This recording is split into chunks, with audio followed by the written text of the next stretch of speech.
thank you also to the organisers of the conference, echoing my friend Ramesh's words from earlier today. Inviting me to this workshop has made possible my very first visit to Sri Lanka, your home, at the very end of a very long career. Just to emphasize that point, I first became involved in photovoltaics in 1970 when my boss told me either work on photovoltaics or you don't have a job. That's what got me involved at the start of it all. And I can certainly tell you that I've had a very engaging career in photovoltaics in all of these years, and I can recommend it very highly to you. It's an intriguing subject that involves many aspects of society today, not just solid-state physics and research, but everything right through to large-scale power generation, even some legal aspects as well, which I'm certainly not going to talk about today. This opening lecture then is very, very basic, and if our technology hadn't let me down earlier on this morning, you'd have heard this lecture immediately preceding Dr. Green's lecture, and that would have actually made more sense. But never mind, this will probably work out anyway. I should mention at the outset that I've taken a great deal of the material that I'm going to be talking about today excuse me, from a CD-ROM that was prepared by a lady called Christiana Honsberg and her husband Stuart Bowden when they were at the University of Delaware. This is freely available online. I don't have time to go to the active link right now, but it's there. I highly recommend you to use this link and to learn from it. It was actually designed for those interested specifically in silicon solar cells, but I've found it to be very useful more generally. So keep that in mind. I've got a number of active links posted in here, and if time permits towards the end of this talk, which I don't think it will, then I'll try to open one or two of them and show you one or two of the tools in operation. Well, this is the variation of the solar flux throughout the day. And we're plotting the incident rate, the incident arrival rate, I should say, of photons measured in multiples of 10 to the 17 of the power per square centimeter per second per micron of wavelength interval. So if we integrate everything underneath that curve, we'll arrive at the total photon flux. We're plotting this as a function of hour of the day from 6 a.m., this lowest curve here in the morning, right through to 6 p.m. in the evening. The curve, I don't quite know what's happened to the dates, but back in 1904, which may predate our ability to measure the flux. But the curves are not symmetrical about midday, of course, because that's not how these things work. Notice that we have these very deep bands where there aren't any photons. These are the atmospheric absorption bands corresponding to water vapor, oxygen, and even carbon dioxide. The intensity, of course, increases and reaches a maximum sometime around about midday, and then begins to decrease again later on. When we look at the absorption of light by a semiconductor, this is the valence band maximum that I'm showing here, and the conduction band minimum that we're showing there. When a photon of energy hν is absorbed, it excites an electron from the valence band, from these filled electron states in the valence band, up to the conduction band.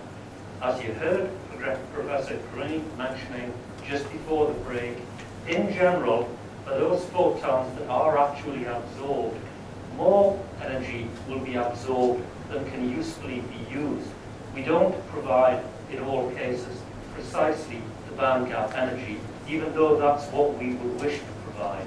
The electrons are kicked up to a higher energy level from which they very rapidly thermalize through the emission of phonons back to the conduction band minimum. That's where they want to be.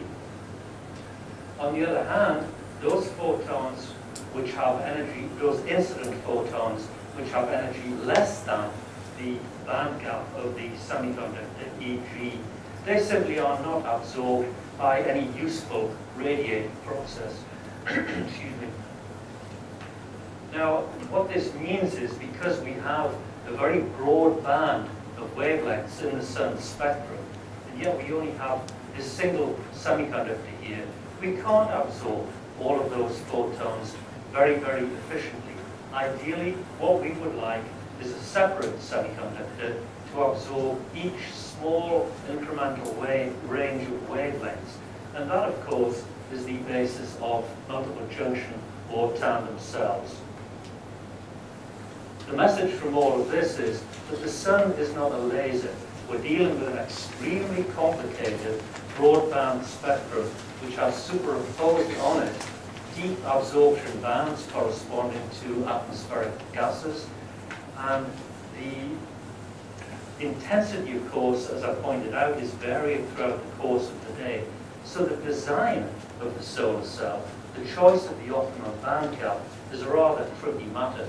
And in fact, if we were to do it properly, what we should do is to design the semiconductor, choose the optimum band gap, as it were, for maximum energy production throughout the day, or even maximum energy production average throughout the year. This is just a schematic of the p-n junction.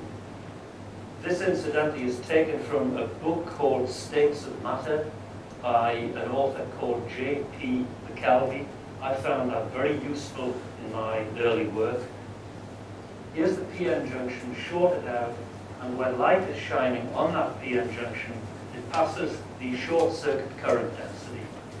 That is not the same, not necessarily the same, as what we call the light generated current. They may be near identical, but not necessarily so. Now we have the same junction with an external load connected and light shining on the junction, and we have migration of charge, diffusion of excess electrons, excess meaning that when the photons are absorbed, excess charge beyond equilibrium is created. So we have the excess minority electrons and holes moving in the two separate directions. This is the band diagram, a rather complicated band diagram. The solid black line shows the band edges in the dark, and the dashed line shows the band edges in the light. The exclamation marks are Macintosh PC incompatibility problems, which is rather what I had expected. This should actually show a phi, same as this symbol, corresponding to the contact potential difference, and this should be a minus sign. When we shine light, the situation changes, and we have the band edges drop in the case of the conduction band, in the case of the valence band. I'm sorry, in the case of the n-type side. The same exactly happens on the valence band side of the junction. And it's this perturbation from the equilibrium situation that gives rise to the photovoltage that is generated. When we look at, this incidentally is for a Homer junction, but it's quite general. It would apply equally well to a heterojunction. We have a p-type material on an n-type material. This might be a silicon device, for example. The incoming light, and the purpose of this diagram is to introduce you to the range of parameters that are needed to describe what happens in our very, very simple Homer junction solar cell. P-type side of the junction, so here we have the symbol P subscripted P0. We're looking at the majority holes in the equilibrium situation. That's what the 0 indicates. In this case, NP0 indicates the minority electrons on the n-type side. L subscripted N is the minority carrier diffusion length, uppercase D subscripted P is the majority carrier diffusion coefficient. And the same kind of symbols apply on the n-type side of the junction. Here we take the interface as x equals 0, x equals minus D at the surface of the p-type side, and an infinity, semi-infinity on the depths of the n-type side. Here we have a term S, which is the surface recombination velocity. In many, many cases, there are defect states on the surface which constitute recombination opportunities for the excess carriers, the excess minority carriers. Remember, they want to return to the equilibrium position as soon as they possibly can. And these states on the surface can assist them to do that. What we want to make an efficient solar cell is to maintain the situation as far from equilibrium as we are able to do. So we really want this surface recombination velocity to be as near to 0 as possible. And with both silicon and with 3,5 based solar cells, it's possible to do that very well. With the 2,6 materials, so with the 2,6 thin film materials, it's not possible to do that yet. And personally, I don't know if surface recombination is a big problem with thin film solar cells or not. When we set up the differential equations of motion of the minority charge, we get a complicated expression, which this is a simplified form of it. J is the current density, J0 is the reverse saturation current density, V bias, K Boltzmann's constant, and T absolute temperature. Here is Jg that I mentioned earlier, the light generated current. And when we solve the differential equation, which I'm not going to do, I'll just state in the result to you, J0 is equal to this complicated expression involving the parameters that I showed you on the schematic diagram. Okay, there's no need to go into it more deeply than this. We'll be keeping things a bit simpler from here, at least after the next slide. This is the expression for the light generated current, Jg. Alpha is the absorption coefficient, and we'll have more to say about that tomorrow. N subscript 0 of lambda, that's the flux density as a function of wavelength. Lp is the minority pole diffusion length. That tells us that this expression refers to the n-type side of the junction. So this is the current that's generated on the n-type side. This, if you look carefully, you'll see Ln. That tells us that we're looking at the p-type side. So in this expression, we have two terms that are essentially the currents on the p-type and on the n-type sides of the junction. And that, of course, is a problem. It's not allowing for, the approach is not allowing for any current being generated in the region in between the n and the p-type regions that we refer to as the space-time region. And that's one of the criticisms of this very, very simple, very early approach to the analysis of solar cells. It's discussed very nicely, I strongly recommend it to you, in McKelvey's book, States of Matter. And these are the problems we really need to take into account. The fact that Jg should just be, I should put a function of lambda there, and that has to be integrated over all wavelengths to obtain what we actually measure when we look at a solar cell. J0 is often caused by more mechanisms than the diffusion mechanism alone. Surface recombination conditions assumes that there are no fields, no electric fields near the surface. That's very unlikely to happen in practice. There are almost certain to be electric fields, and if there are, that's going to change the way that excess carriers migrate to the surface. And finally, the point that I just made, generation and recombination don't occur exclusively in the field-free regions. They do occur in the space charge region, in between the P and the N-type regions. Despite all of this, despite all the criticisms of that simple approach, it's the one that has worked really very, very well over history. And so we still express the junction current by an expression like the one we showed you earlier. J is equal to J0 times the exponential factor. But now we include this term n in the denominator of the exponent. And n is what we call the ideality factor. You'll also see that referred to as A, in uppercase A. Ideality factor, Ramesh mentioned this morning that A is generally between 1 and 2 for a high quality single crystal cell. N is nearly always about 1. For a polycrystalline cell like CIGS or cadmium telluride, N is more typically about 1.5, so somewhere in that region. And then the final term, of course, is Jg. So what that tells us, if we look at this expression, we can see that J as a function of V is a quantity that generally is measured in the fourth quadrant of our current voltage diagram. We have the simple dark diode expression here in between the square parentheses, displaced into the fourth quadrant by this quantity Jg, the light generated current. Notice in the bottom here that if J is equal to J is equal to 0, then we can solve for the open circuit voltage.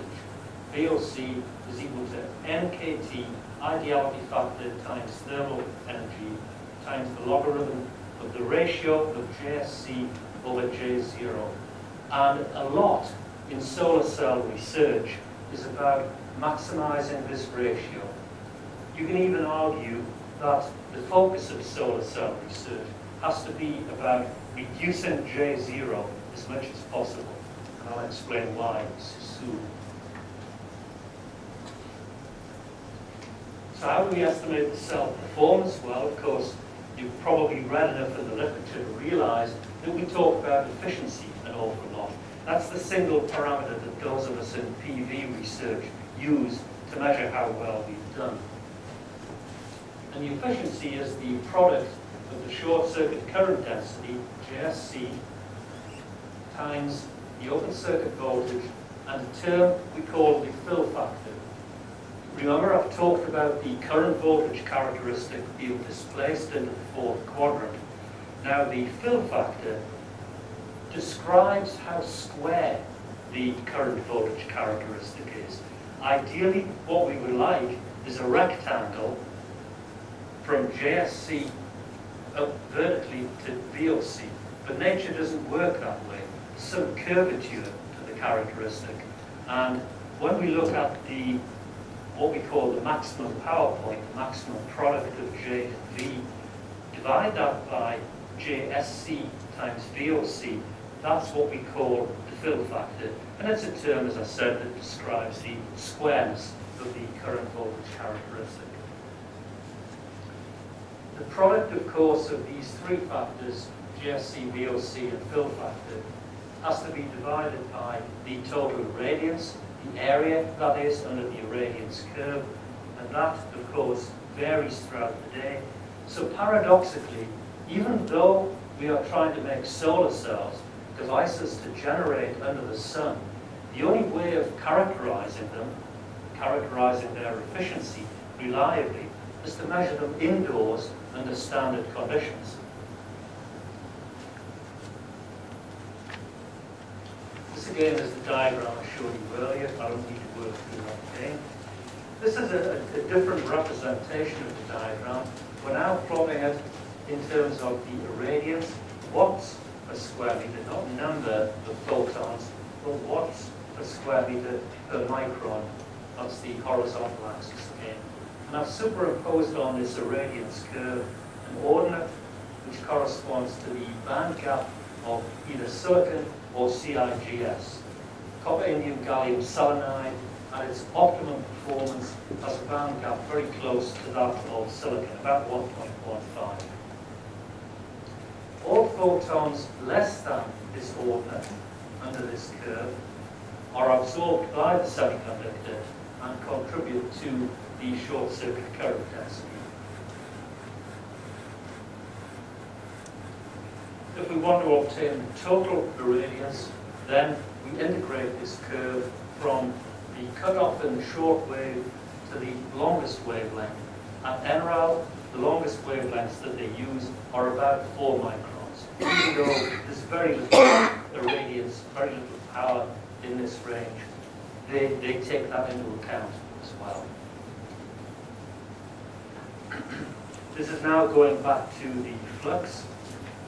And again, we're showing the ordinate for silicon and CIGS band gap. And in this case, we can now integrate under this curve and use it to obtain the light-generated current, which to a reasonable approximation in a well-designed cell is going to equal the short circuit current density. This is actually what's called the direct normal spectrum, the amount of sunlight that reaches a horizontal plane at the Earth's surface, in this case in southern Colorado, in the western United States.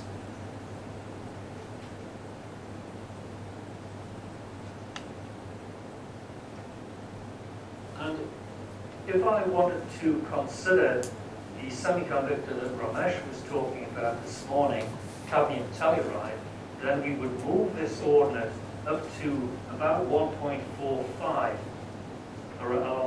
down to about 0.85 along here to correspond to the wavelength. It has a band gap of about 1.45 electron volts, which corresponds to a wavelength of about 0.85 of a micron. And that would mean, you can see from that the current generated by cadmium telluride solar cells is necessarily going to be less than that generated by silicon or CIGS. Now looking at the open circuit voltage, as I mentioned earlier, for a single crystal cell, ideality factor equal 1 or very close to 1. For a thin film cell, 1.5, perhaps 1.3 for an extremely good device. It is more realistic. Usually when we're modeling these devices, we assume that we don't have any parasitic losses and that we can take the light generated current as being equal to the short circuit current density. So the main issue is how do we determine the reverse saturation current density, J0?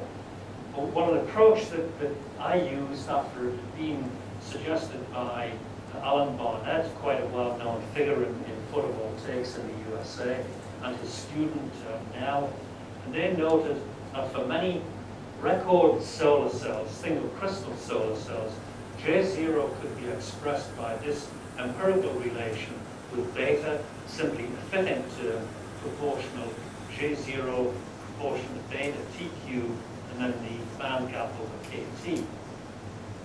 You can look back at the earlier form for J0, the much more complicated expression that I showed you, and you can get the general idea that being proportion to TQ is not too surprising. I looked at thin film solar cells a number of years ago, 10 or 15 years ago, and found that the same relationship applied, that we could get a good value, a good estimate of J0 as a function of band gap by looking at world record solar cells for which we knew J0, and that enabled me to determine values of J0 for semiconductors that we knew nothing about or perhaps don't even exist. The JV characteristics then, for a device that's free of parasitic losses, as I mentioned, the characteristic is in the fourth quadrant, and the cell, this is a subtle point, the cell always generates this same quantity, Jg. That's a property of the semiconductor and the flux density. However, depending on series resistance and shunt resistance losses, parasitic losses, JG is not necessarily delivered to an external circuit. So JG in general is not equal to JSC, it's slightly greater than JSC.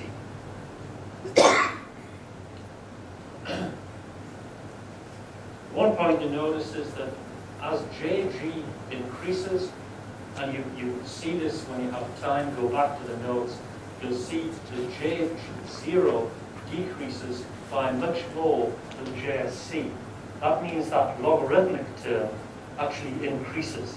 So we expect to see the voltage increase as voltage increases. And conversely, we expect to see the current coming down.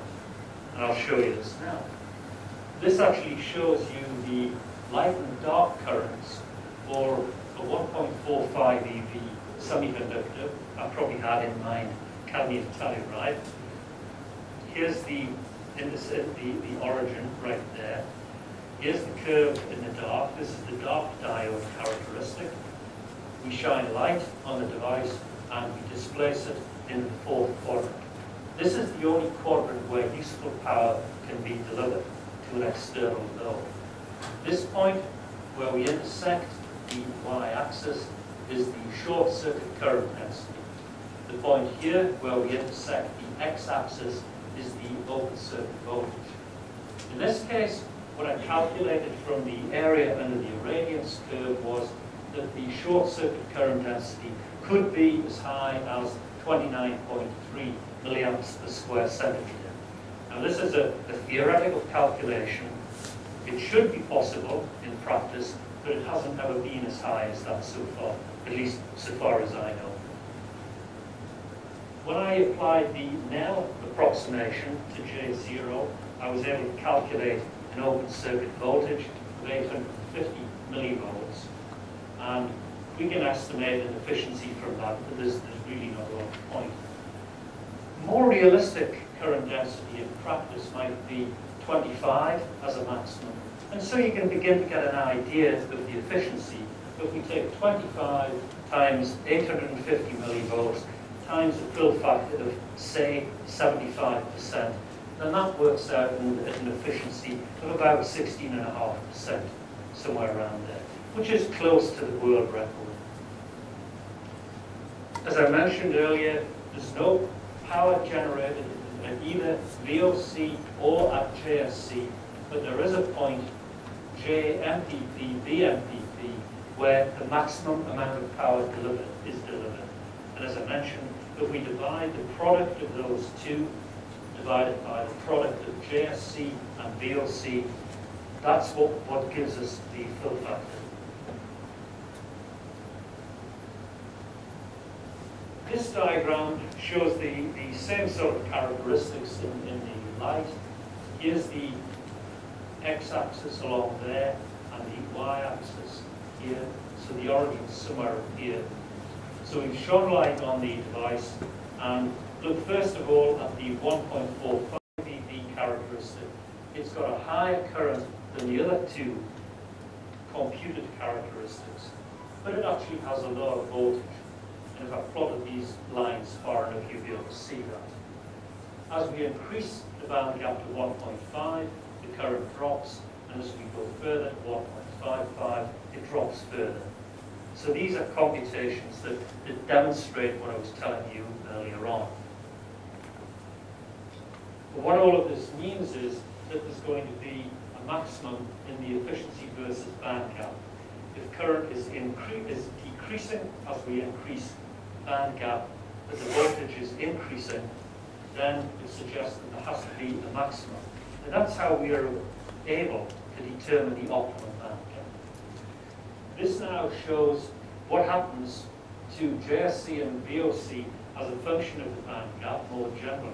Short circuit current density on this side, open circuit voltage on that side. The voltage is nice and linear. I'm not going to explain why, it's quite obvious actually. The current comes down monotonically, but it keeps on flattening. And the reason it keeps flattening like that is that the band gap is moving through the atmospheric absorption bands. As we change the VOC increases because J0 decreases, and there's a lot in that statement. There's a lot of solid state physics underlying that statement. You would have to dig fairly deeply to understand that fully. In this set of calculations, we're using the standard global reference spectrum.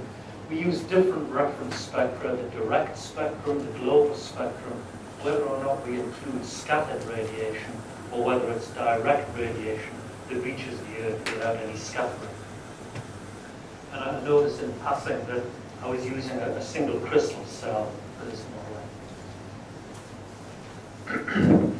This is the point I was making to you earlier on, that there is a maximum in the power that can be delivered by our solar cell. This is, again, our 1.45 eV device. The sign is negative. Of course, it's negative because the sign of the photocurrent is negative. We're dealing with a negative current and a forward voltage. Fill factor, again, I've talked about this. The product of the maximum voltage and power and current divided by VOC JSC. For a good quality single crystal cell, the fill factor is greater than 80%. For silicon, for example, for single crystal silicon, it's about 82%. For a very high efficiency 3.5 device, a multiple junction 3.5 cell, under concentration, the fill factors have been as high as 88%. When you see the characteristic, it looks almost unnatural, it's so square. For a polycrystalline cell, it's more like 75%, although even with polycrystalline materials, values in excess of 80% have been achieved at NRAL. In general, the fill factor increases with the bandgap of the semiconductor, and the reason for that is that J0 is increasing. J0 is decreasing. This shows you the fill factor as a function of bandgap. Less than about a volt in the thin film range. We have fill factors up to somewhere like 70 or 75%, beyond 80% for the single crystal devices. And in this intermediate range, we have some of the higher performance thin film cells or poor performance single crystal cells. If we increase the temperature, then the fill factor decreases. The reason for that is that J0 is increasing. A lot about a solar cell hinges on the value of J0. And parasitic losses, like series and shunt resistance, also reduce the fill factor. So the third comment about the fill factor, Martin Green in Australia developed a very interesting approximation that works very well over a wide range of band gaps. And he said that it's equal to this expression, lowercase VOC, and this quantity 0.72. Lowercase VOC is actually the EVOC, electronic charge E multiplied by VOC, divided by N, the ideality factor, times the thermal voltage. And I draw your attention to this point. There are actually two curves there. So in other words, the agreement between the approximation that Green suggested and the actual values is really extraordinarily good over all band gaps of any relevance to photovoltaic devices. And now the efficiency again. This is just equal to the maximum power, JMPP times VMPP, divided by the incident power. The incident power, at least at NRAL and other standardization labs, is normalized to 1 kilowatt per square centimeter. That's taken to be the most intense sunlight anywhere on the surface of the Earth. It's higher than that, incidentally, at the boundary between the Earth's atmosphere and space, it's about 1.4 times as high.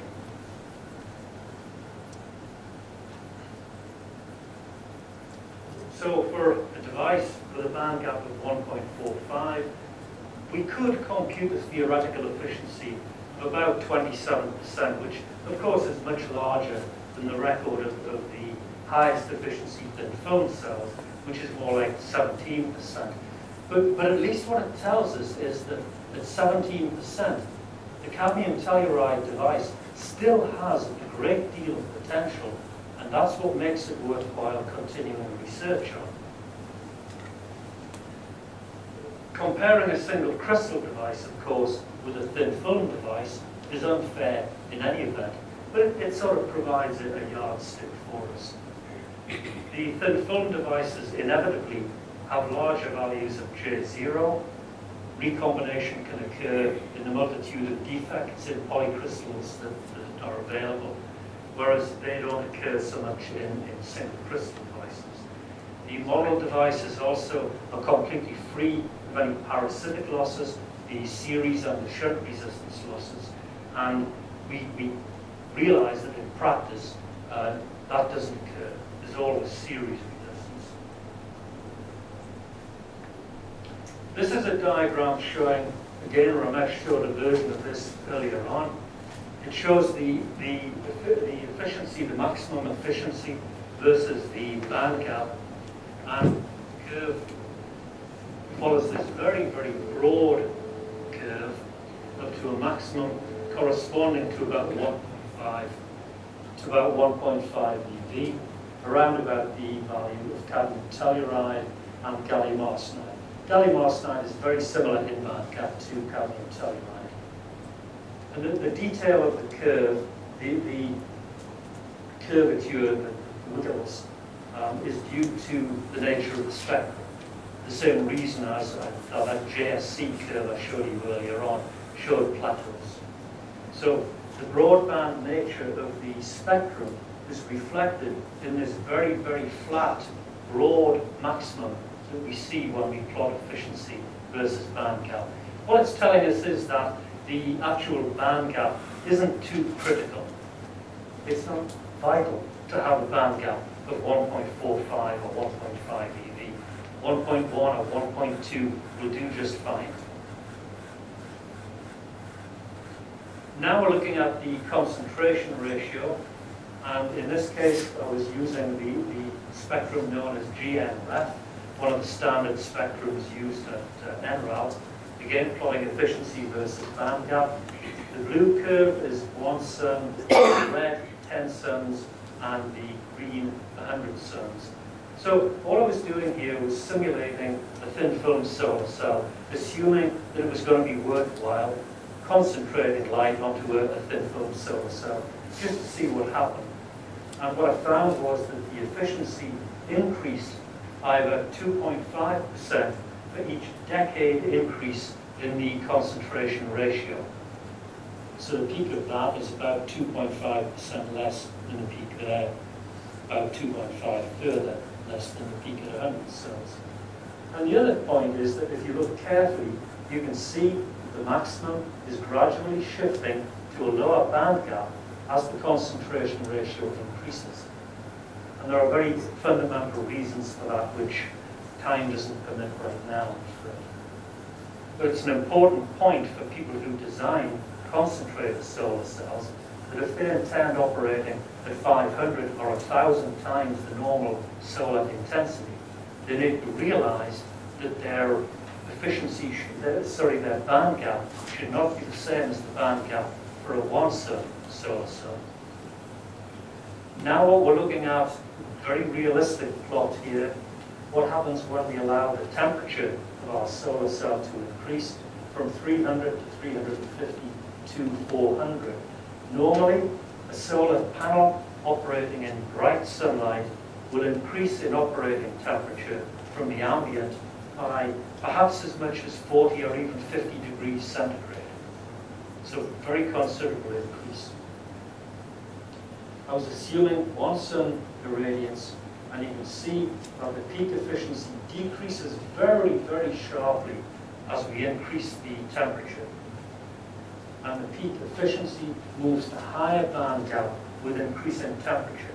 The reason that the efficiency is dropping so severely as the temperature increases is that J0 is a very sensitive function of T. Remember in one of those equations I showed you earlier on, I showed that it was a function of T cubed as a pre-exponential factor and of exponential minus EG in the exponent itself. So a very sensitive function of EG.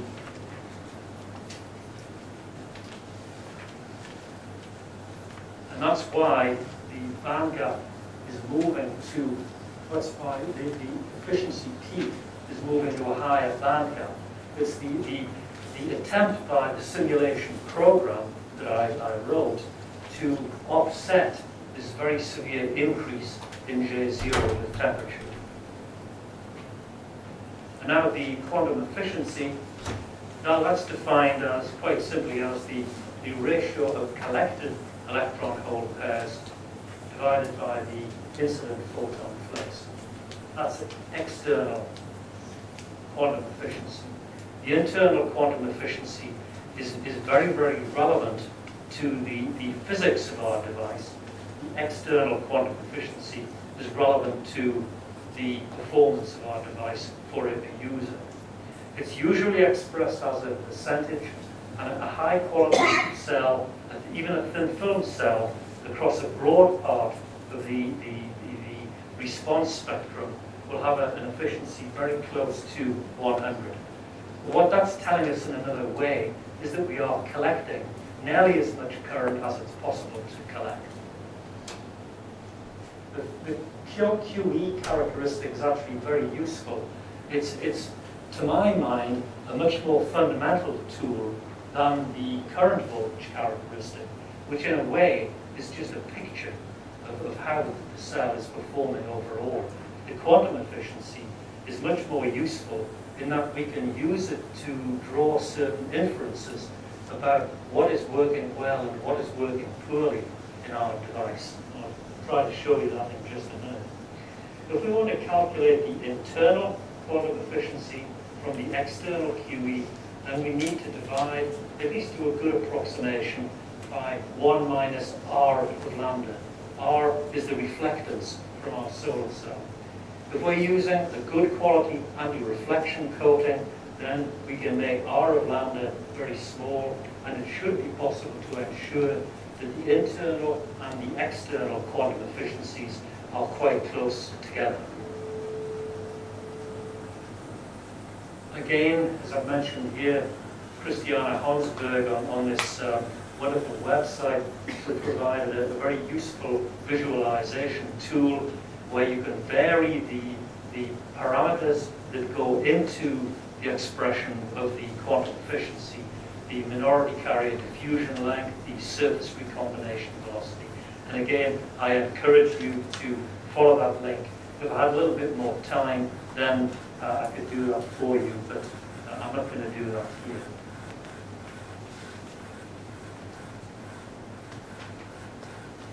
This is a particularly nice cell, and this was for the cadmium telluride, cadmium sulfide solar cell, which for more than 10 years actually held the record. This was a device made by a Chinese researcher at NREL, and the efficiency of this device was actually 16.5%. And there's a few interesting points to note about this. First of all, here is the unscaled quantum efficiency right around the 100% region near the peak. Notice how nearly vertical this edge is here. And there's a lot to say about that, really. Remember, with a cadmium telluride cell, the structure of the device means that the light passes first through the TCO and then through the cadmium sulfide. If we used a thick layer, an excessively thick layer of cadmium sulfide, it has a band gap of about 2.4 eV, corresponding to about 500 nanometers. We would see this QE begin to roll off much sooner. The fact that it is nearly vertical tells us that a very thin layer of cadmium sulfide was used. And in fact, it was only possible to use a very thin layer because the TCO that was used was extremely smooth. And I'll have more to say about that in the lecture that follows this one. At this end of the spectrum, again, the cutoff edge is very near vertical. That tells us that the minority carrier diffusion length in the cadmium telluride, the electron diffusion length, was very satisfactory. So there's a lot to be learned at the fundamental level. In this case, you can see the effect that I was talking about. Here we have again the QE rolling off at around about the band edge of the cadmium sulfide, and the inference is that the thickness of the cadmium sulfide was much greater than that of the device represented in the previous slide.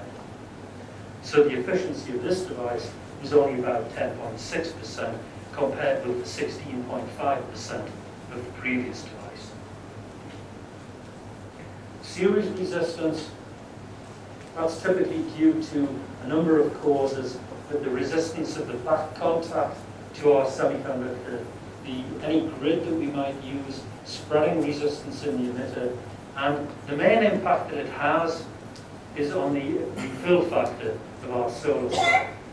Again, this is another very useful tool that is in the Hunsberg and Bowden CD.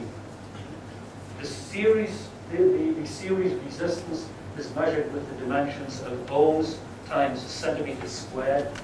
Remember, this is J divided by V, or V divided by J. So ohms times centimeters squared, not ohms per square centimeter, as you still sometimes see. And you can see the effect on the current voltage characteristic at this site of increasing or decreasing the series resistance. The shunt resistance is generally less of a problem. It manifests itself, as far as the current voltage characteristics are concerned, by a slope of the characteristic through the JSC point. And you can play with that at this particular link. We want the series resistance to be as high as possible, and the shunt resistance, the series resistance to be as low as possible, and the shunt resistance to be as high as possible. Generally, we want a series resistance less than 1 ohm centimeter squared, and a shunt resistance greater than 1 or 200 ohm centimeters squared.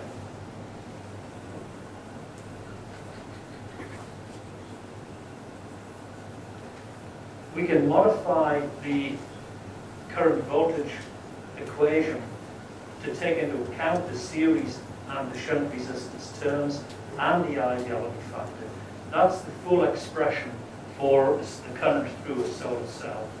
And really it derives from this equivalent circuit. And you can play at the Hunsberg site with both resistances, both series and shunt together, to see what their combined impact is. That's all for this lecture.